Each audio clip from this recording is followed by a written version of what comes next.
Hollis Thomas sat by the small backyard pool and watched his wife Tiffany and their best friend frolic in the Gulf of Mexico surf.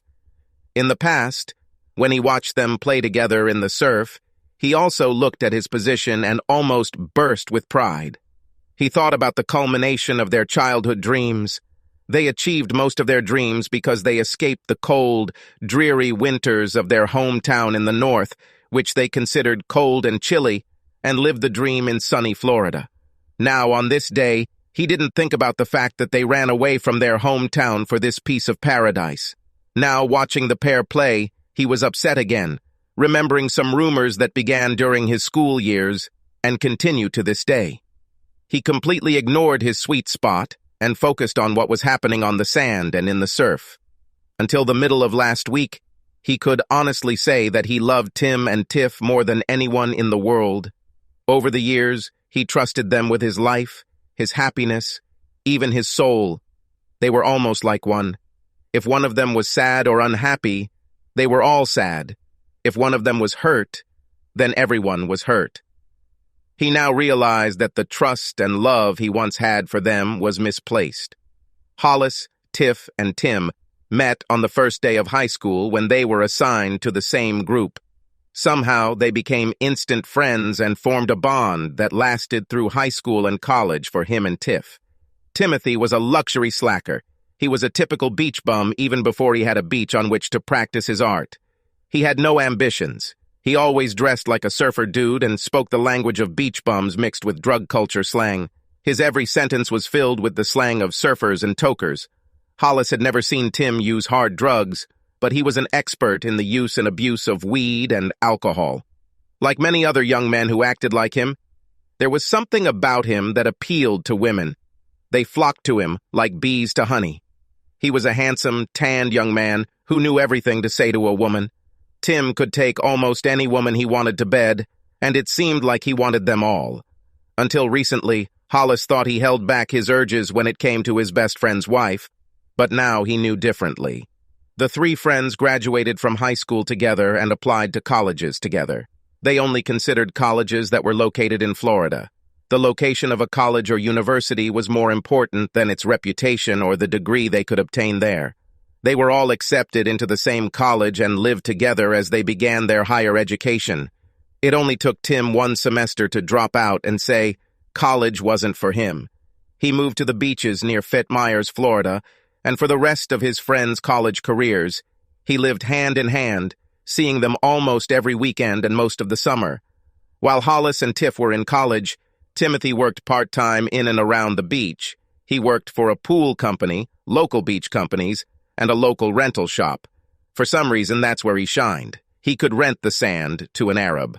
Hollis figured he was so successful because tourists liked his surfer dude demeanor when he talked them into renting or buying sand.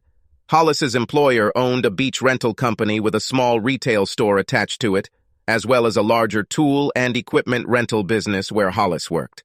The store Tim worked at primarily sold used beach equipment, but also sold anything that could be used on the beach, from beach chairs to swimsuits, sunscreen, drinks, and so on.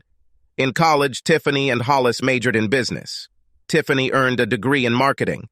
Hollis double-majored in management information systems and business management. After graduating from college, they both managed to quickly find work. Hollis began working in the equipment rental business for Tim's employer, quickly rising to become store manager and second-in-command to owner. Tiffany got a job as a clothing saleswoman at a coastal boutique and quickly rose to assistant manager. All three friends worked within half a mile of each other and saw each other every day.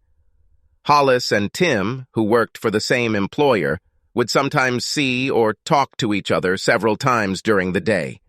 Tim often told Hollis that he and Tiff had lunch together.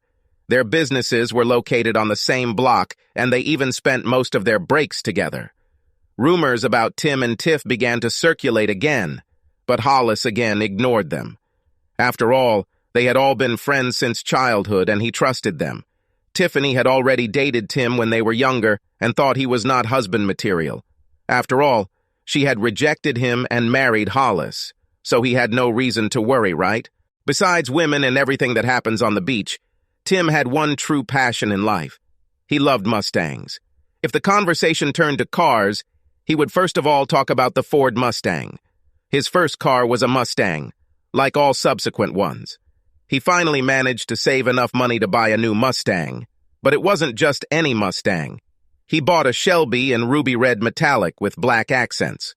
When he wasn't chasing a woman or driving on the beach, his free time was spent cleaning, maintaining, and modifying his first love, the Mustang. Tiffany was the first to ride in his new car and was subsequently seen riding with him many times.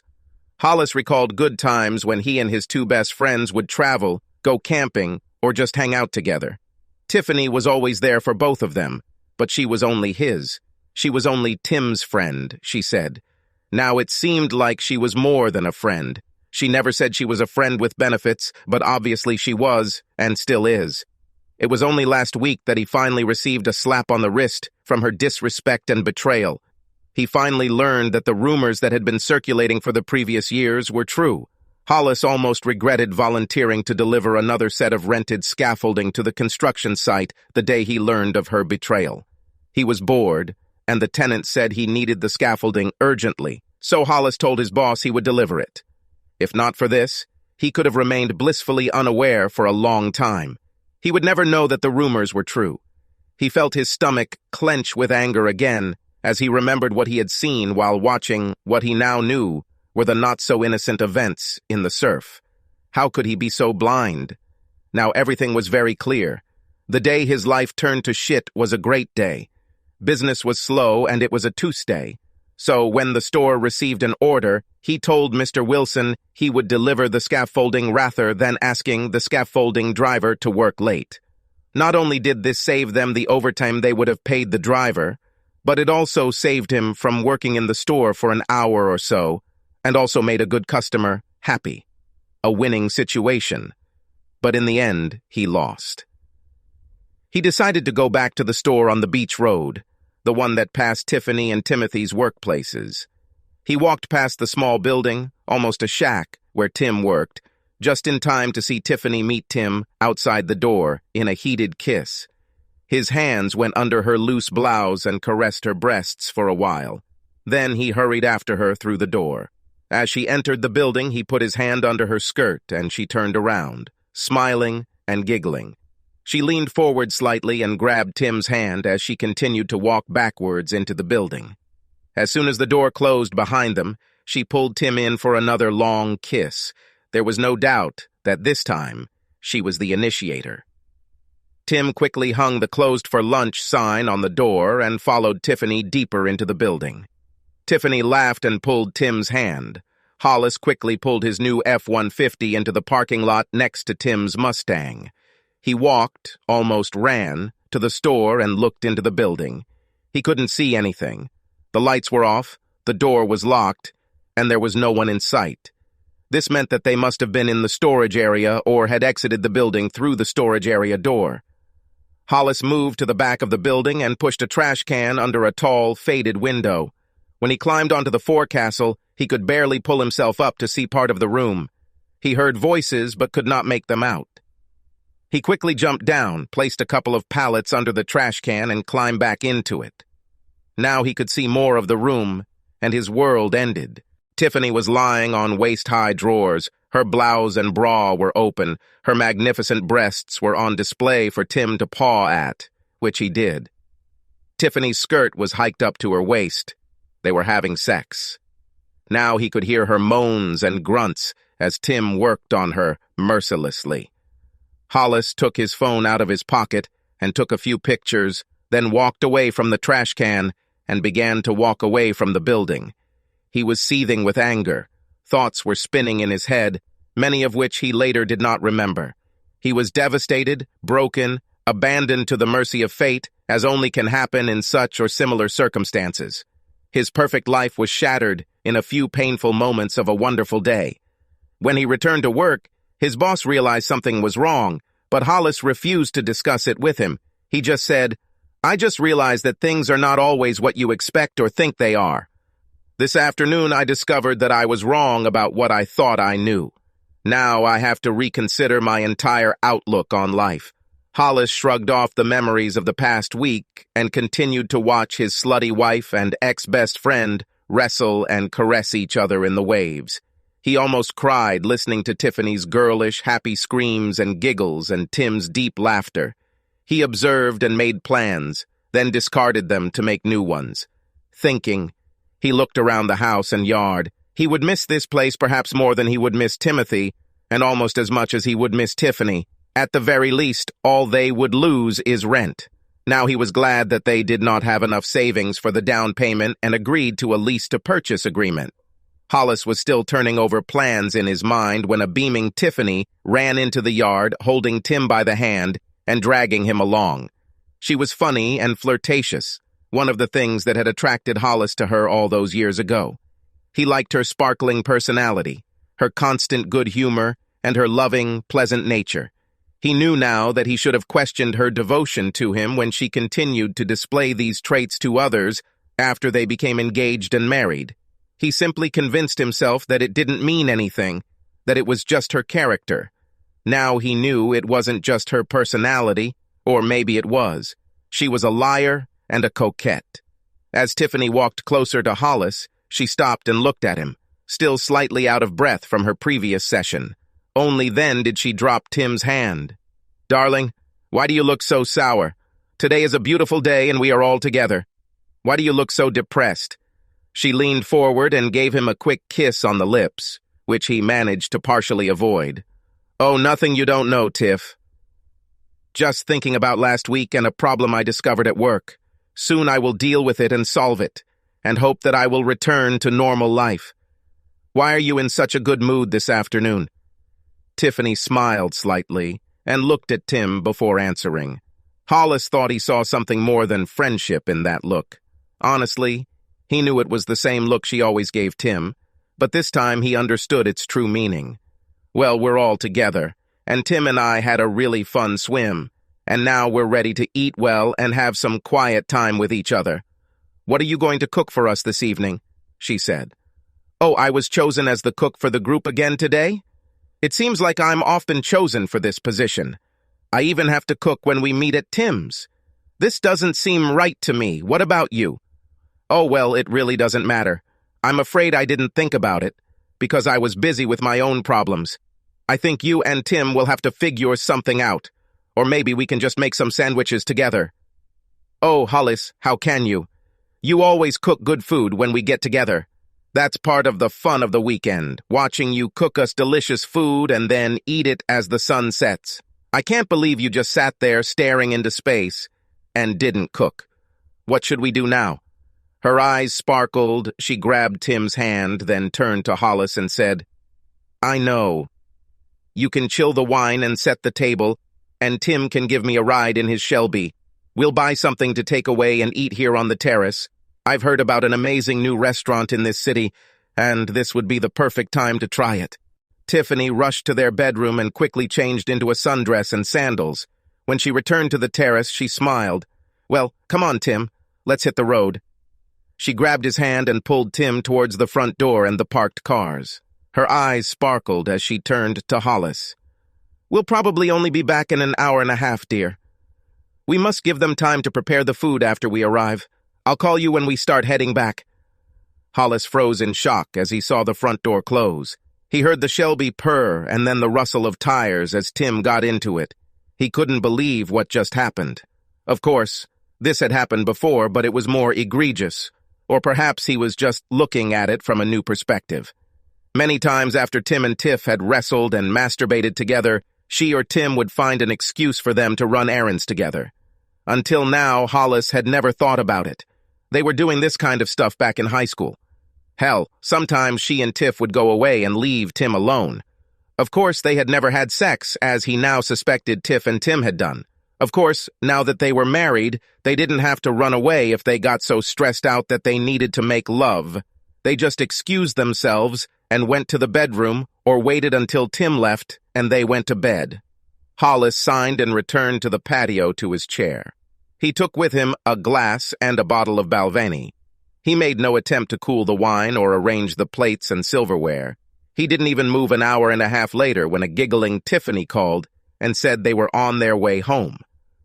When the lovers returned almost 2 hours later, he felt no pain, and with the exception of going out into the yard to pee, during their entire absence, he did not rise from his chair or do anything except drink.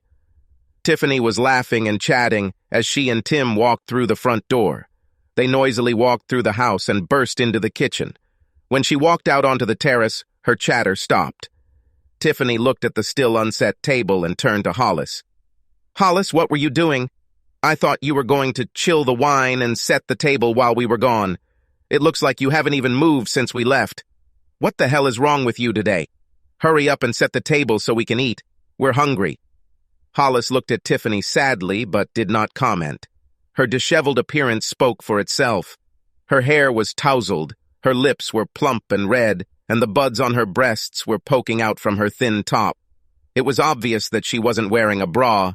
He was sure she was wearing a bra when they left. Somehow, during a trip to get takeout dinner, her usually neat appearance had turned into that of a well-fucked slut. Tiff didn't pay attention to Hollis's sad look. She just continued to scold him for not being ready for the guest to arrive. While Tiff was talking to Hollis about his failures, Tim was unloading food onto the table. He didn't want to or couldn't look Hollis in the eye. Hollis looked at each of them, then stood up and walked into the kitchen without comment. When he returned, he had only his own plate and silver in his hands. He quickly filled it with the admittedly great-smelling food and sat down at the table. He had already started eating when Tiffany burst into the house to get her and Tim's cutlery and plates. When she returned, she scolded him again for not setting the table for everyone. Hollis looked up at her. "Listen, I'm tired and hungry. You both could go to the kitchen to get your plates.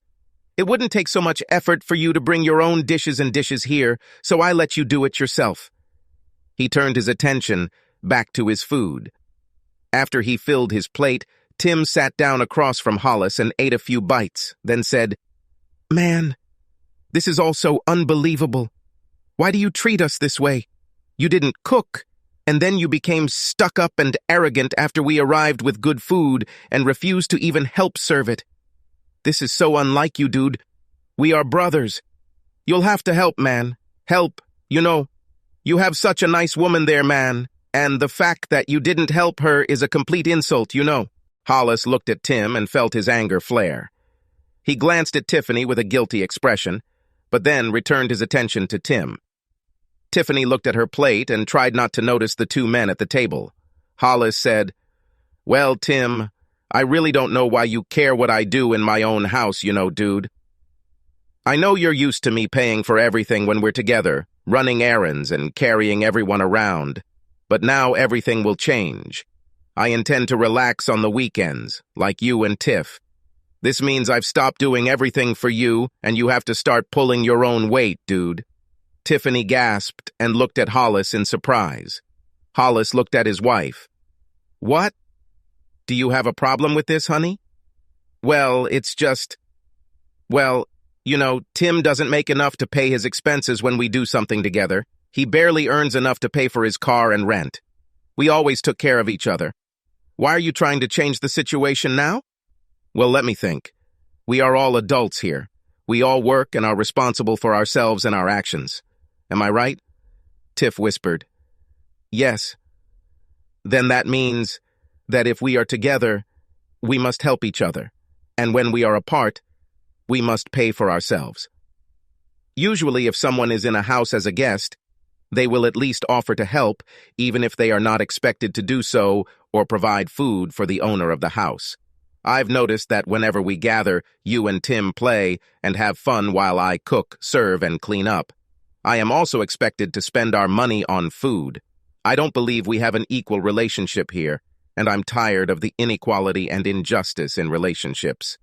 Needless to say, the evening turned into pure bitterness, accusations, and resentment.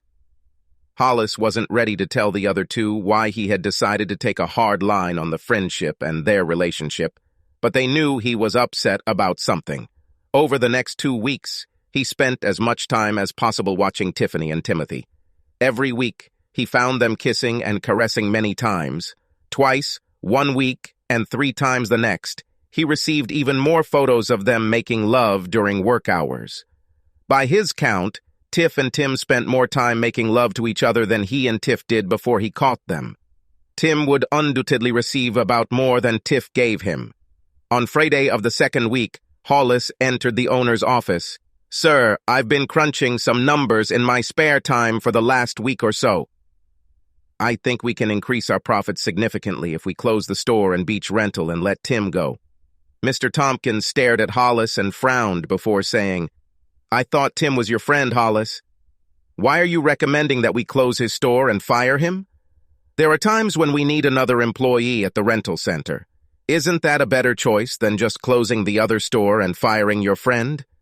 In some cases, I suppose that would be the best solution, but in this case, it would be counterproductive, sir." Hollis leaned forward and handed Mr. Tompkins a copy of his figures before continuing the discussion. "I have several reasons for my recommendation, sir. The first and most important thing is the store itself. During the busiest months of the tourist season, it is constantly busy and generates good profits. But in the off-season, it does not even cover operating costs. If we only use the store from mid-April to mid-September, we would make 89% of its annual profit. I suggest you either rent out the building or sell the building and land. If you don't, I suggest running the store only from April to September. I have provided numbers for each option. If you sell or lease the building, we can retain part of the site for a mobile store, which will only operate for those 5 months, and bring in much more profit to the business when the rental income is taken into account. The sale of the building would also contribute to the company's profit growth, as it would allow us to purchase other equipment for rental or increase interest income. Finally, I believe that Tim's continued employment will have a negative impact on the business due to his personal life and work habits." Hollis leaned forward and handed the envelope to Mr. Tompkins before continuing to speak.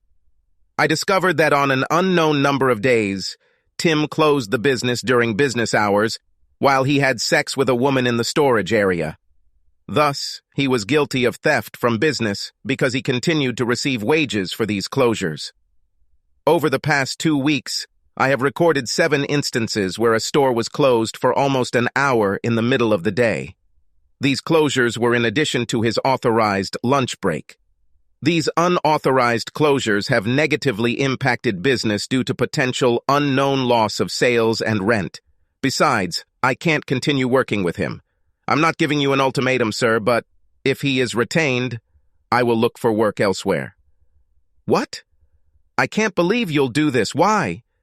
You, Tim, and Tiffany were friends. Yes, you were closer than friends for most of your lives." "Yes, that's probably what happened, at least outwardly. I recently discovered that things are not as I thought. Tim is definitely not my friend, and Tiffany won't be my wife for long. This envelope contains the reason why I made these statements, sir." Mr. Tompkins frowned and, looking at Hollis with a hard look, opened the envelope. When he saw the first photo, he inhaled sharply. He quickly scanned the other photos, then looked up at Hollis. "Son, I just don't know what to say. I understand why you don't want to work with Tim. Heck, I even understand why you say Tiffany won't be your wife for long. But what surprises me is your desire to close the beach rental business. I'm wondering if this is a smart business decision or revenge." Hollis looked at his boss and sighed. "Well, sir, I was afraid you would think so. I'd be lying if I said what happened between Tiff and Tim didn't influence my decisions, but I think any accountant would agree with my recommendation. I suggest that our accounting firm double-check my numbers, but I'm confident they make business sense. This store is not profitable on an annual basis, and the funds associated with it could be better used elsewhere. My calculations show that this store brings you, on average, about $600 per month. The rent for the building, or the percentage of the sale price for an investment, will far exceed these figures." The accounting firm agreed with Hollis's assessment of the waterfront property. In fact, their numbers were even more stark than Hollis's. After everything was accounted for, the continued operation of the business resulted in a net loss for the company, because Hollis forgot to include depreciation and insurance in his figures. The store was closed, and Tim was fired. On the day of his dismissal, Hollis instructed his lawyer to serve Tiffany with divorce papers. In the morning, he moved from his rented house to a small apartment located within walking distance of his work. He was working at the store again when Tiffany called him. He debated whether to pick up the phone, but then decided that he needed to end the unpleasant conversation. When he said, "Hey, Tiffany, what do you need?" He expected to hear her rant about divorce right away. Instead, she replied, "Did you know about this mess? Why didn't you tell us that Mr. Tompkins was going to close the beachfront store and fire Tim? I thought we were all friends. How could you let him do this? Couldn't you at least persuade him to transfer Tim to the store where you work? He didn't pay for his apartment and car before, and now he has no way to pay. I told him he could move in with us until he got better. Can you take the day off early and help him move?" "No, I do not think so. Mr. Tompkins and I visited the store several times during business hours and found it closed. Tim was nowhere to be found. The store wasn't even making a profit, so he decided to close it. As far as helping Tim move, I would never agree to that. And now it's time for me to go." About 30 minutes later, Tiffany called again. This time Hollis answered the phone and he wished he hadn't. She started screaming as soon as she heard his voice. "Hollis, how could you? You got Tim fired, didn't you? And now you're divorcing me.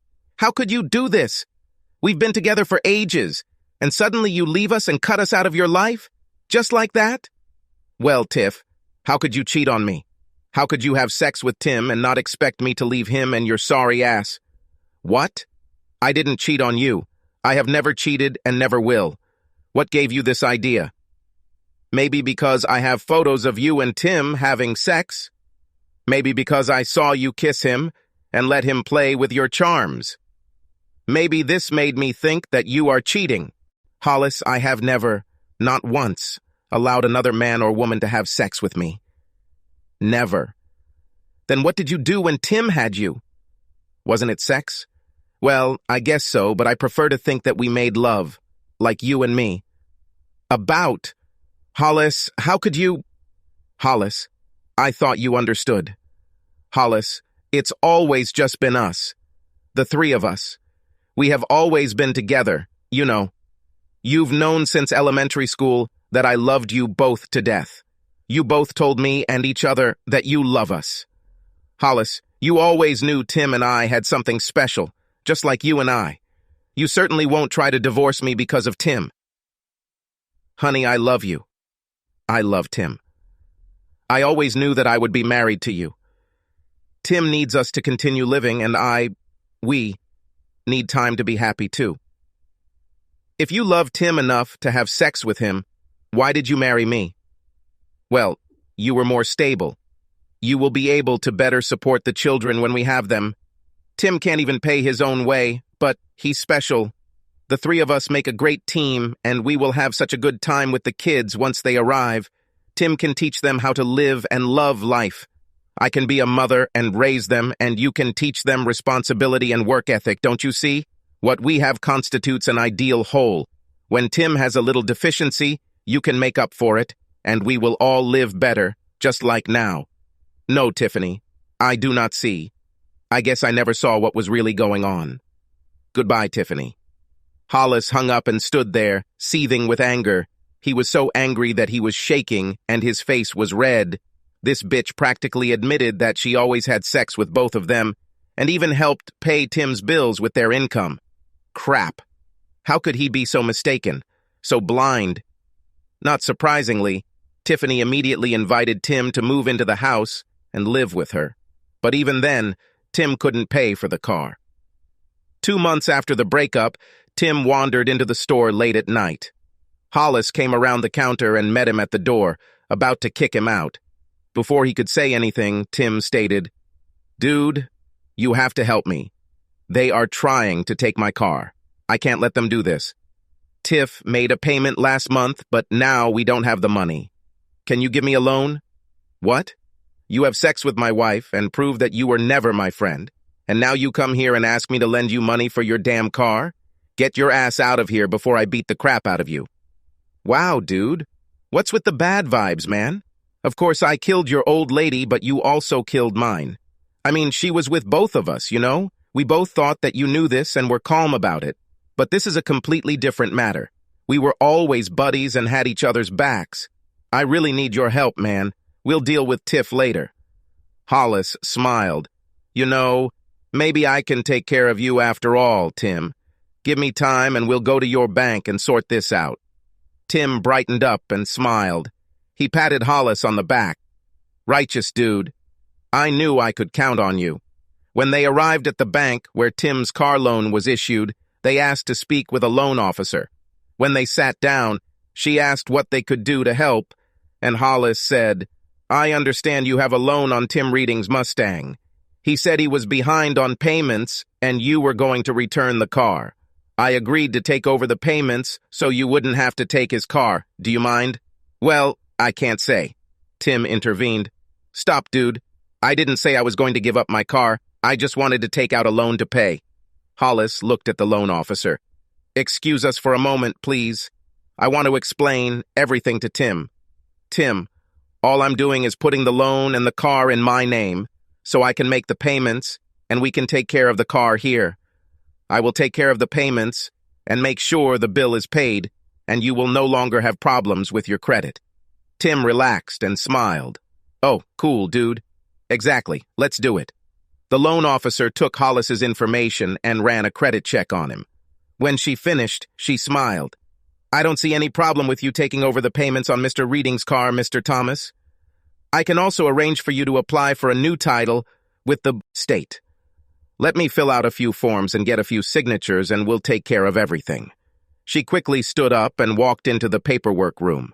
When the loan officer left, Tim sat up straighter and turned to Hollis. Dude, what does it mean to change the ownership to your name? I told you I can't lose my car. Hey, just calm down, Tim. Since I'm taking care of the payments for you, they have to do this to keep everything legal. You know the banks and the government. It's their way or the highway. Tim relaxed again. Yes, damn it. I still don't understand anything they do or say. I was just worried about my car. We are fine. About 45 minutes later, Tim turned over his car to Hollis, and Hollis paid the overdue amount. When they got into Hollis' car, Tim acted like the old Tim. It was all Hollis could do not to hit him on the head. When they returned to the store, Tim jumped out of the car and almost ran to the driver's side. He smiled and said, Hey man, I bought killer weed yesterday. Let's go have a couple of cigarettes and celebrate. I have a bag in the car. I can't now, Tim. I need to finish up the paperwork for your car. Oh, cool. I thought we were already done with this. Yes. Hurry up so I don't lose her. See you later, dude. Tim lit a cigarette before driving out of the parking lot. Hollis soon followed and then turned into the traffic police station to finish transferring the title to Tim's car. Hollis was so pleased with his trick that he almost danced. He quickly completed the transaction and paid the fee, and then left the building, smiling. 2 weeks later, Hollis received the final divorce papers in the mail. As is expected in a divorce, it was fairly painless. Tiffany and he earned almost the same, so there was no talk of any content. Savings were minimal. They kept their vehicles and personal property in their possession. No fuss, no hassle. He withdrew his name from the lease of the small seaside house they loved so much and was free of her. He missed this home, though, and for a permanent woman. Late Saturday night, after receiving the ruling in the mail, early Sunday morning to be exact, Hollis rode one of his rental beach bikes to his old house. He carefully and quietly unlocked the door, thanked the stars that Tiff had not changed the locks or asked for the key back, and calmly entered the house. He smiled when he saw what he expected to see. The keys to the Mustang were on the table. He quickly took them and started to leave when another thought occurred to him. I wonder where another set of keys is. He walked over to the closet where Tiff always kept her purse and looked into it. Bingo! There was a Mustang key fob on her key ring. He took it and left the house as quietly as he had entered. Hollis walked up to the Mustang in the driveway and opened the door. Now comes the dangerous part. He had to take him away as quickly as possible and without unnecessary noise. She was a loud bitch that needed to be brought in and taken away. He grimaced as the engine started. But damn, he sounded amazing. As quietly as he could, Hollis pulled out of the driveway and drove down the street, heading toward his house. He'll drive his truck back and pick up the bike he was riding as soon as he gets home, and then wait for the fireworks. After he finished his lunch on Sunday, Hollis received a phone call from an upset Tim. He spoke so quickly that Hollis could hardly understand him. "Hollis, dude, this is complete bullshit, dude. Some dude took off in my car. You gotta help, man. What should I do?" "Calm down, Tim. Just relax. There's nothing I can do for you." In the end, Hollis simply hung up the phone with Tim, still not calming down, and sat down in his chair, smiling. By this time, Tim had gotten a part-time job with a swimming pool company. Over the next week, Hollis tried to drive the Mustang past the company's address when Tim had to leave work. Finally, on Thursday, he arrived just as Tim was getting into Tiffany's car to drive home after work. Hollis smiled to himself and blew his horn as he drove past the two lovers. He could hear Tim's scream of hatred even over the roar of the engine. He gave a little more gas and disappeared into traffic before Tiff could return to the street. Mid-morning the following Saturday, Hollis was cleaning out the Shelby when a patrol car pulled up in the parking lot behind his car. The officer approached him and asked, "Are you Hollis Thomas?" "Yes, officer, it's me." "Any problems?" "Is this your car, sir?" "Yes, mine." Hollis laughed and continued, "Well, I think not really." The officer tensed and looked at Hollis. "In fact, this is my car and the bank. Do you have registration and proof of insurance, please, sir?" "Certainly. Give me a minute." Hollis opened the door, rummaged in the glove compartment, and took out the required documents. Handing them over to the patrolman, he asked again, "Any problems, officer?" "Just a minute, sir." The officer returned to his patrolman and checked the information. A few minutes later, he returned and handed the documents to Hollis. "We received a statement from Mr. Timothy Reading that his car was stolen. The vehicle identification number he gave us matches this one. He said he saw you driving the car and wanted us to return it. Registration and DMV records confirm that you are the owner of this vehicle. Can you shed some light on this matter, sir?" Hollis smiled and leaned against the car in the shadows. "Well, Mr. Redding owned the car, but he couldn't make the payments. I agreed to take over the payments to keep his credit clean. We went to the bank and I took over his loan and title to the car. I really don't know what his problem is, but I suspect he was high when we made the deal or when he made the report to you, sir. We used to be friends, but when my wife and I divorced, he cast his lot with her, and I'm afraid we're not as close as we used to be. I allowed him to use this car for 2 weeks before I took it from his house. I figured that 2 weeks was enough for him to find another means of transportation." "It's clear.